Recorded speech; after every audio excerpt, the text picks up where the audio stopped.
नमस्कार, knocking-news.com में आपका स्वागत है। मैं हूं गिरिजेश वशिष्ठ। एक नई बहस खड़ी हो गई है और वो बहस है आरएसएस पर प्रतिबंध को लेकर।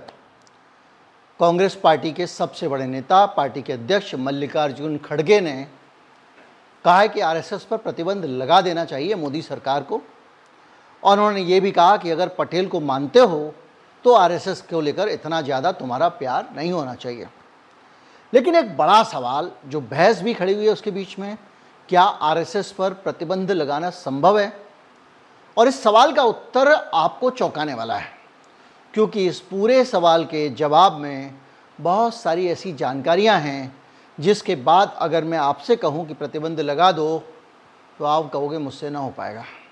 सिर्फ इसलिए नहीं कि आरएसएस के बहुत सारे लोग दीवाने हैं, उसके साथ खड़े हुए हैं, इसके अलावा भी बहुत सारे तकनीकी और कानूनी कारण है जिसके कारण आरएसएस के गले में लगाम डालना सिर्फ पटेल के लिए संभव था। उसके बाद कुछ लोगों ने ट्राई किया आरएसएस पर, सिर्फ पटेल ने प्रतिबंध नहीं लगाया था, 3 बार प्रतिबंध लग चुका है। नरसिंह राव जो आरएसएस के सबसे निकट माने जाते थे, उन्होंने भी राम मंदिर मामले के बाद प्रतिबंध आरएसएस पर लगाया था, जो 6 महीने ही टिक सका। बाद में उनको वापस लेना पड़ा, क्योंकि आप प्रतिबंध तो लगा दोगे, कह दोगे ये प्रतिबंध है, लेकिन प्रतिबंध प्रभावी मुश्किल से होगा। इमरजेंसी में भी इंदिरा गांधी ने इस पर प्रतिबंध लगाया था, तो आरएसएस कोई ऐसा संस्थान नहीं है जिस पे एक आध बार प्रतिबंध लगा हो।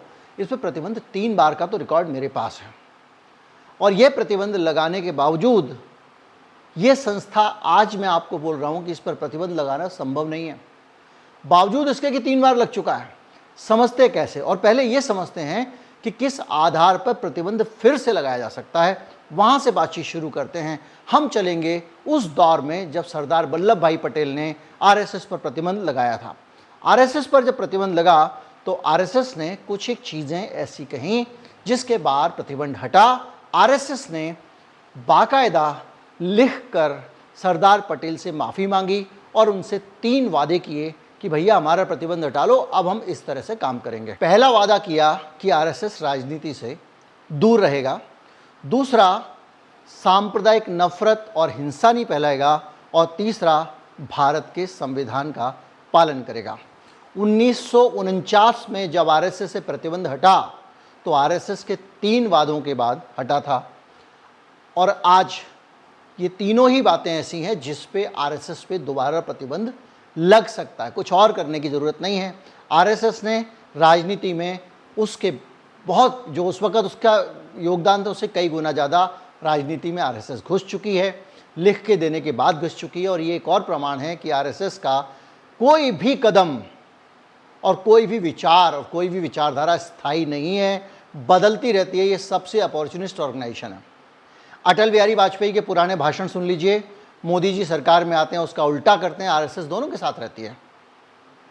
आरएसएस कांग्रेस के साथ भी रही है, आरएसएस सेकुलरिज्म की बात भी करती रही है, मुस्लिम भाइयों की बात भी करती है, और आरएसएस मौका आने पर पलट जाती है। तो ये उस पूरे विषय को अलग रख के हम केवल अगर इसी टॉपिक पर हैं प्रतिबंध वाले पे, तो जिन 3 आधारों पर आरएसएस प्रतिबंध लगा था उन तीनों में सांप्रदायिक हिंसा और नफरत में बाकायदा आरएसएस शामिल पाई गई है। इसके बहुत सारे काडर उसमें शामिल पाए गए हैं। राजनीति से दूर रहने का वादा किया था और संविधान का पालन करने का, लेकिन इसके बावजूद इस पर प्रतिबंध कैसे लगाओगे?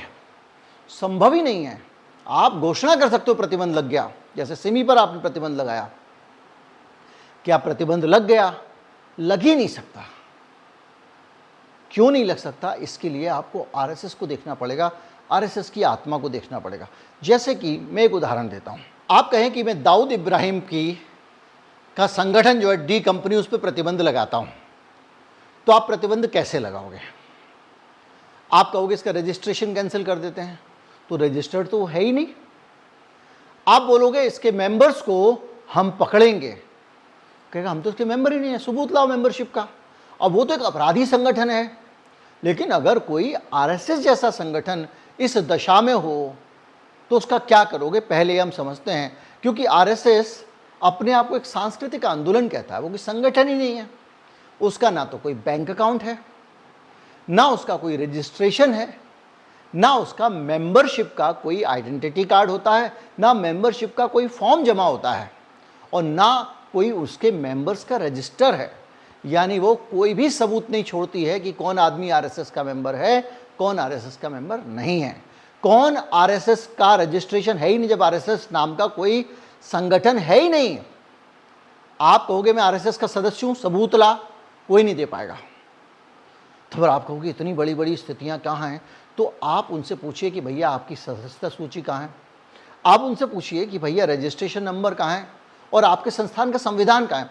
भाई आरएसएस अगर उसका एक अपना संविधान तो होना चाहिए, लेकिन उसकी अनइनकॉर्पोरेटेड बॉडी पूरे देश में तमाम सालों से अपना काम कर रही है, तो आप क्या करोगे? आप रोक लगा सकते हो क्या? रजिस्ट्रेशन कैंसिल कर सकते हो? नहीं कर सकते। रहा सवाल आरएसएस की गतिविधियों को रोकने का, बोले ठीक है हम शाखाएं रोक देंगे, जैसे इमरजेंसी के टाइम में हुआ था, उससे क्या फर्क पड़ जाएगा? उसका तो 1000 सिर वाला ऑक्टोपस है ये, इसका मल्टी लेयर्ड नेटवर्क है। आप किस किस पे प्रतिबंध लगाओगे? क्योंकि आरएसएस की शाखा में आप चलो ठीक है कल से शाखा में नहीं जाएंगे, लेकिन आपको क्या लगता है वो आरएसएस के लिए काम नहीं कर रहे होंगे? वो फिर भी कर रहे होंगे। क्यों? क्योंकि उसके पास तो एक बड़ा ढांचा है। आप सोचिए एक संस्थान जिसमें कोई वो नहीं है लेकिन उसके पदाधिकारी हैं, संगठन नहीं है पदाधिकारी हैं, उसका प्रांत संघ चालक होता है, राज्य स्तर का जिला प्रचारक होता है, तालुका और शाखा प्रमुख होता है, स्थानीय स्तर पे ऑटोनॉमी है। आप जाओ शाखा में, कल से शुरू हो जाओ, भर्ती हो जाओ, कोई फॉर्म वॉर्म नहीं भरना है, परसों से नहीं जाना है, कोई बात नहीं। तो ये पूरा जो स्ट्रक्चर है इस पे आरएसएस चलता है, और 3 प्रतिबंधों के बावजूद 48, 75 और 92 आरएसएस ऐसे ही चल रहा है।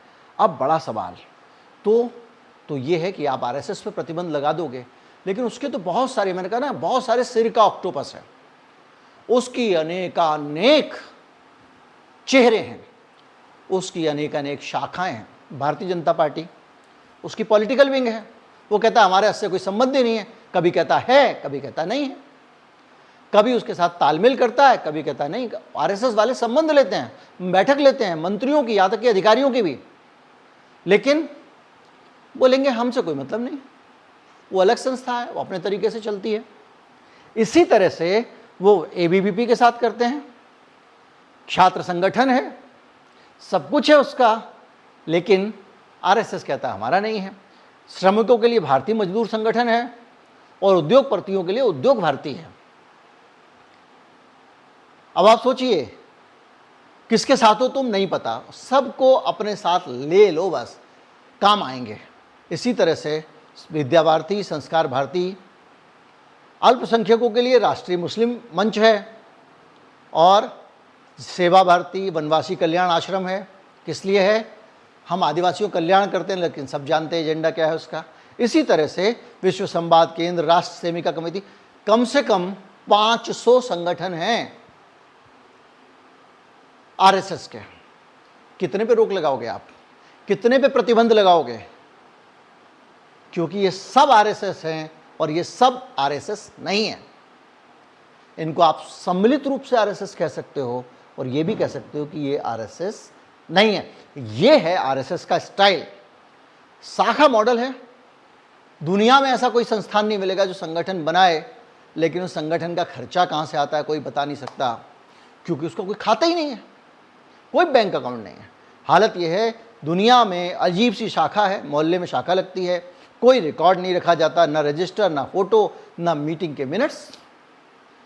अब शाखा में बैठ के देश के बारे में तमाम सारी जानकारियां आ रही हैं। नेहरू पेरिस से कपड़े धुलवाते थे, सिगरेट लेने कलकत्ता प्लेन जाता था, लेडी माउंटेन से उनका कुची कुची था, 50 चीज़ें आ रही हैं, कहीं रिकॉर्ड में मिनट्स में नहीं है, और आती जा रही हैं, रिपीट होती जा रही हैं। यहाँ तक कि ऑफिशियली शाखा के कंडक्ट करते के बीच में ये चर्चा नहीं होती है। जब शाखा खत्म हो जाती है तो फालतू बैठ के जब बाद में चर्चा होती है, उसमें ये अफवाह इंजेक्ट की जाती है। खैर, इस व्यवस्था का मतलब यह है कि शाखाएं और आरएसएस कैसे बंद करोगे? वो कहेगा कल से संस्कार केंद्र है हमारा। तो जो प्रतिबंध की बात होती है, प्रतिबंध लगाने के लिए पहले आवश्यकता है कि इन संस्थाओं को देश के कानून के, संविधान के ढांचे में लाओ, क्योंकि 1949 में उसने कहा कि हम संविधान तो मानेंगे, लेकिन वो उस देश के रजिस्ट्रेशन के कानून को भी नहीं मानते हैं। उनका कोई बैंक खाता नहीं है, उनका कोई अकाउंट नहीं है। फिर आप कहोगे इतनी बड़ी बड़ी प्रॉपर्टीज़, देश भर में संघ के संगठन, दिल्ली का झंडे वालान में जो दफ्तर बनाया उस पर तो तमाम चर्चाएं हुई हैं, ये कहाँ से आया, इसको भी हम समझते हैं। कुल मिला के इसका सारा खेल एक प्रचार तंत्र पे चलता है, जिसमें इसके प्रचारक हैं, प्रचारक चीज़ों को नीचे लेके जाते हैं, नीचे वाले उनको दोहराते हैं। अब व्हाट्सएप के ज़रिए समाज से भी संवाद आरएसएस करने लग गया है। लेकिन इन सारी चीज़ों के साथ में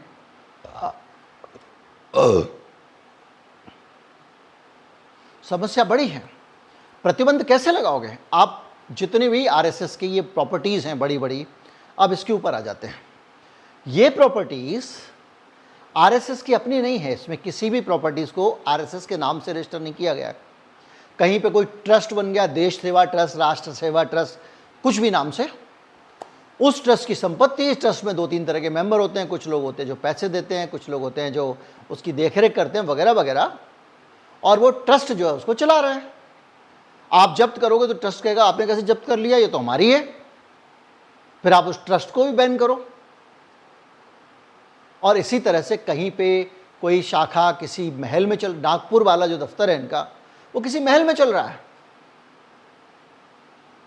इन्होंने खरीदा थोड़ी है उसको, तो जब खरीदेंगे कहां से, इनके पास तो अकाउंट ही नहीं है। और इसीलिए जब चंदा आरएसएस के लिए आता है तो उस पर कोई एफसीआर लागू नहीं होता, क्योंकि फॉरेन कंट्रीब्यूशन रेगुलेशन एक्ट उस एनजीओ पे लागू होगा ना जो एनजीओ रजिस्टर्ड है। मोदी जी लाल किले से भले ही उसको एनजीओ बोलते हैं, लेकिन ये कैसा एनजीओ जो कहीं रजिस्टर्ड ही नहीं है। तो ऐसी स्थिति में आरएसएस पर प्रतिबंध लगाना अपने आप में एक बड़ा चैलेंज है। अब हम चलते हैं आरएसएस के संपत्तियों पे सोचते हैं। अगर आप संघ पे प्रतिबंध लगाने जाओगे तो उसके लिए एक कानून है, वो है यूएपीए। अब यूएपीए कानून के तहत आप किसी संस्था पर प्रतिबंध लगा सकते हो। अब इस प्रतिबंध को लगाने के लिए आपको ट्रिब्यूनल में जाना पड़ेगा, और ये ऐलान कौन करेगा? केंद्र सरकार करेगी। केंद्र सरकार प्रतिबंध का ऐलान करे, उसके बाद ट्रिब्यूनल में आपको साबित करना पड़ेगा कि ये संस्था देश विरोधी गतिविधियों में शामिल है। तो पहले तो संस्था को ही साबित नहीं कर पाओगे, फिर देश विरोधी गतिविधि में जिस आदमी को आप कहोगे ये देखो इसका आदमी, वो कहती हमारा आदमी नहीं, सबूत लाओ। अब अगर मान लीजिए आरएसएस का कोई एक आदमी है, वो किसी चीज़ में शामिल है, अक्सर लोग कहते हैं ना ये संगी इसमें पकड़ा गया, उसमें पकड़ा गया, बम बढ़ाते पकड़ा गया, वो हमारा था ही नहीं, अब सबूत लाओ। सबूत क्या होगा? एक कागज़ होगा जहाँ पे रजिस्टर होगा उसका नाम। सबूत क्या होगा? सबूत होगा उस आदमी का कोई आइडेंटिटी कार्ड बरामद हो। सबूत ये होगा कि वो कहीं हाजिरी लगाता हो, कुछ तो होगा ना। जब वो संगठन ही एग्जिस्ट नहीं कर रहा है, जुबानी चल रहा है, जैसे वो एक जेल से गैंग चलाता है, वो बड़ा खतरनाक लड़का है नया वाला, क्या नाम है उसका, वो फेसबुक पे उसने बना लिए लोग, वहाँ फेसबुक तो सबूत है, विश्नोई। यहाँ तो कोई सबूत नहीं है, जहाँ जो चाहो ऑर्डर कर दो। और उसके बाद में आप क्या करोगे? अगर कहोगे गैरकानूनी गतिविधि, वो कहेंगे हम तो जानते ही नहीं कौन है, सबूत लाओ। सबूत नहीं दे पाओगे, जो क्या इस पर प्रतिबंध लगाओ ना, इस पर लगा दो भाई इस आदमी ने किया है धमाका, हमने थोड़ी किया है, हम तो देशभक्त हैं। इस तरह की बहुत सारी चीज़ें हैं, क्योंकि इसमें न्यायिक समीक्षा की ज़रूरत पड़ेगी, जो संभव नहीं है क्योंकि साबित ही नहीं कर पाओगे। इसके लिए संवैधानिक चुनौतियां हैं, और आरएसएस का सबसे बड़ी बात एक व्यापक सामाजिक आधार है।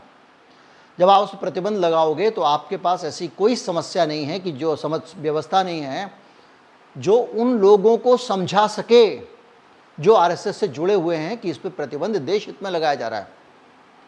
जबकि आरएसएस के पास इतना बड़ा नेटवर्क है कि वो अपने नेटवर्क को समझा सके कि ये देखो हमारा उत्पीड़न और अत्याचार हो रहा है। तो ऐसे में क्या होगा? पॉलिटिकली भी ये घाटे का सौदा हो जाएगा। अगर आपने प्रतिबंध लगाया तो आपके लिए मुसीबत खड़ी हो जाएगी। कुछ उदाहरण हुए हैं जैसे कि कर्नाटक वगैरह में, लेकिन वहाँ पर उन्होंने गतिविधियों वगैरह का उन्होंने किया है। तो भैया जिसका पता नहीं है, कोई ऑफिशियल पता, रजिस्टर्ड ऑफिस होता है ना कंपनी का, वो नहीं है, मेंबरशिप की सूची नहीं है, वित्तीय रिकॉर्ड नहीं है, चंदा आया कहाँ से, गया कहाँ पे, कोई केंद्रीकृत नियंत्रण नहीं है, शाखा के लेवल पे काम हो रहा है, केवल सूचनाओं का आदान प्रदान चल रहा है।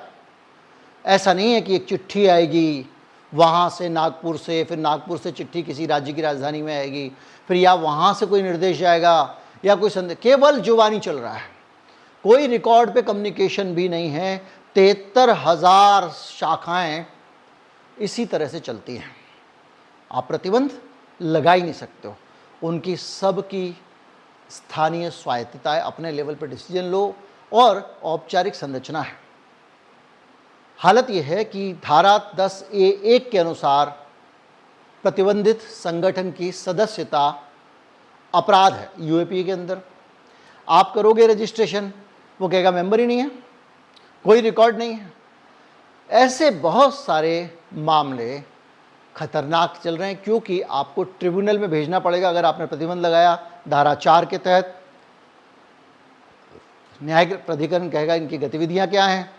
कानूनी पंजीकरण भले ही बाध्य नहीं है, लेकिन गतिविधियां साबित करोगे, संगठन साबित करोगे, कानून के दायरे में तो आप कुछ नहीं कर पाओगे। ज़्यादा से ज़्यादा ये कर सकते हो कि भाई सार्वजनिक गतिविधियां बंद कर दो, कल से शाखा नहीं लगेगी। परमिशन मिलेगी तो होगा, जैसे मोदी जी करते हैं। हमने परमिशन नहीं दी थी, पहलवान ने धरना क्यों दिया, हमने परमिशन नहीं दी थी, किसानों ने प्रदर्शन क्यों किया। आप वो व्यवस्था कर दो कि कल से अगर शाखा लगेगी तो परमिशन लेने थाने में आना पड़ेगा। इस तरह की चीज़ें करोगे, लेकिन ये कंट्रोल है, प्रतिबंध नहीं है। इसलिए आरएसएस को रोका नहीं जा सकता। मैंने आपको संपत्ति की बात कही, एक उदाहरण लेता हूँ। केशव कुंज झंडेवालन, जो सबसे बड़ा उनका दफ्तर है दिल्ली में, 150 करोड़ रुपए का मुख्यालय बना है। मीडिया में खबरें आई, इसका मालिक कौन है कोई पता नहीं लगा पाया। दान किसके नाम पर लिया गया कोई पता नहीं लगा पाया। टैक्स एग्जेम्पशन कैसे मिला ये भी पता नहीं चल पा रहा है, और प्रॉपर्टी किसके नाम रजिस्ट्रेशन है ये भी पता नहीं चल पा रहा है। अगर ये काम किसी और प्रॉपर्टी के साथ हो तो इसको आप बेनामी प्रॉपर्टी घोषित कर दोगे, लेकिन ये प्रॉपर्टी बेनामी है, नाम से है, किससे है, ये बड़ा सवाल है। और ये एक बड़ा वित्तीय पारदर्शिता का अभाव है। आपका तो आधार से पैन लिंक कर देंगे, ये कर देंगे, खाता लिंक कर देंगे, सरकार की आपकी हर चीज़ पर नज़र रहेगी। और उनके केस में उनके ऑपरेटर्स जैसे हवाला के ट्रांजैक्शन छुपाते हैं, इनकम सोर्स अस्पष्ट करते हैं, वैसे ही इनका ऑडिट ट्रेल नहीं है, इनकम एक्सपेंडिचर वगैरह वगैरह कुछ भी स्पष्ट नहीं है जो ये बताते हो कि आरएसएस का मामला है। आरएसएस पर प्रतिबंध लगाना मुश्किल ही नहीं, नामुमकिन है।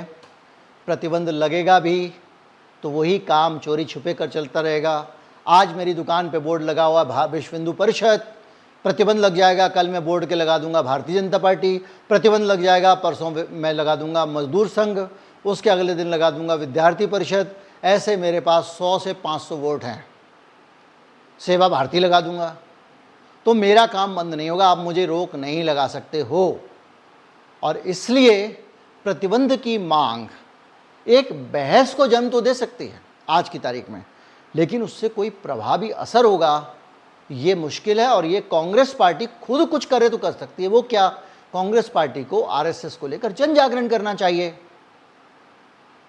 और ये काम जब भी आप राज्य से कोई कराना चाहते हो, एक्शन लेना चाहते हो, कि अगर आप चाहते हो सरकार कुछ कर दे, प्रतिबंध कर दे, गिरफ्तार कर ले, एक्शन ले ले, आप लोकतंत्र को कमज़ोर कर रहे होते हो। आपको खुद ही जन जागरण लाके, लोगों के बीच में अवेयरनेस लाके अगर आप कर सकते हो तो आरएसएस को आपको एक्सपोज करना पड़ेगा।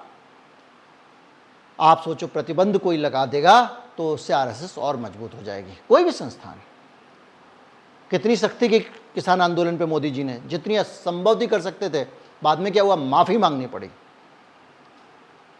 उम्मीद करता हूँ इस वीडियो से आपको एक बड़ी इंसाइट मिली होगी आरएसएस के बारे में। बहुत सारी चीज़ें हैं, समय समय पर हम बताते रहते हैं, हमने बहुत सारे वीडियो बनाए हैं। वीडियो को ज़्यादा से ज़्यादा लोगों तक पहुँचाएं, चैनल को सब्सक्राइब कर लें। QR कोड वीडियो के अंत में है, उसको स्कैन करके भुगतान कर सकते हैं। और QR कोड के इस्तेमाल करने में कोई तकलीफ़ है तो एक लिंक है डिस्क्रिप्शन में सबसे ऊपर, उसका इस्तेमाल कर सकते हैं। नमस्कार, जय हिंद।